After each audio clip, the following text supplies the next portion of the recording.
Di beberapa video yang saya unggah, saya sudah sampaikan pendapat saya bahwa tindak pidana pencucian uang sebagaimana apa yang didakwakan jaksa penuntut itu tidak beralasan. Ya, sebab tidak sesuai dengan amanat daripada undang-undang dimaksud. Yang ternyata apa yang saya sampaikan sejalan dengan majelis hakim yang memimpin persidangan. Terbukti di dalam vonis dan atau putusannya hanya menggunakan dasarnya adalah pasal 27B ayat 2, yaitu pasal pengancaman untuk melakukan pemerasan melalui media sosial.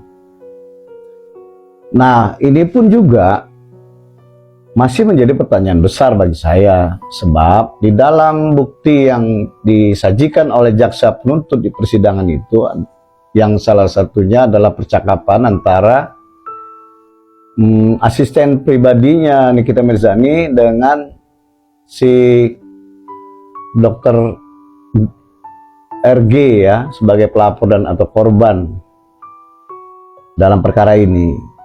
Itu tidak saya dengar ada kalimat atau kata-kata yang sifatnya memaksa atau menimbulkan kecemasan dan atau ketakutan, sehingga berdasarkan itu si korban mau menyerahkan sejumlah uang kepada Nikita Mirzani melalui asisten pribadinya tersebut. Tapi ternyata itu dasar untuk memvonis Nikita Mirzani. Ini menjadi pertanyaan besar bagi saya.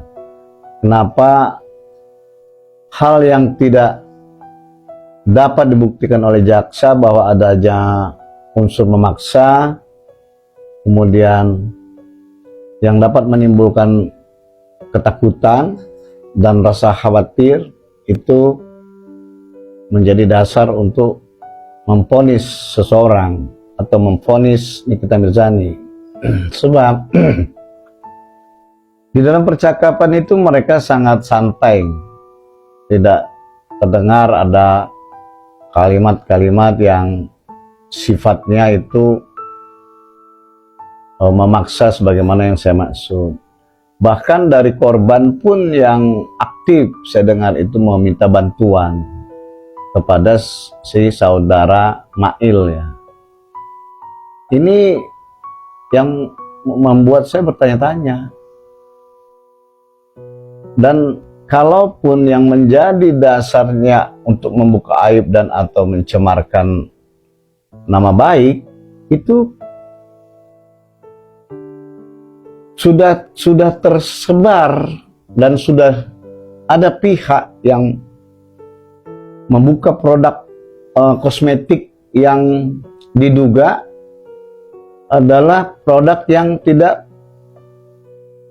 berkesesuaian menurut hukum dan atau tidak berbadan POM. Itu sudah ada. Jadi si terdakwa Nikita Mirzani hanya meneruskan. Nah, jadi unsur untuk membuka aibnya yang mana ya? Apalagi itu adalah produk. Produk itu dikeluarkan oleh perusahaan. Jadi kalaupun misalnya yang menjadi dasar adalah produk yang akan dicemarkan atau dibuka rahasianya itu, ya berarti pelapornya tidak punya legal standing. Pelapornya harus badan hukum, harus direktur utama yang melapor dan atas nama perusahaan, bukan pribadi. Tapi sependek pengetahuan saya, ini pelapornya adalah pribadi, bukan badan hukum.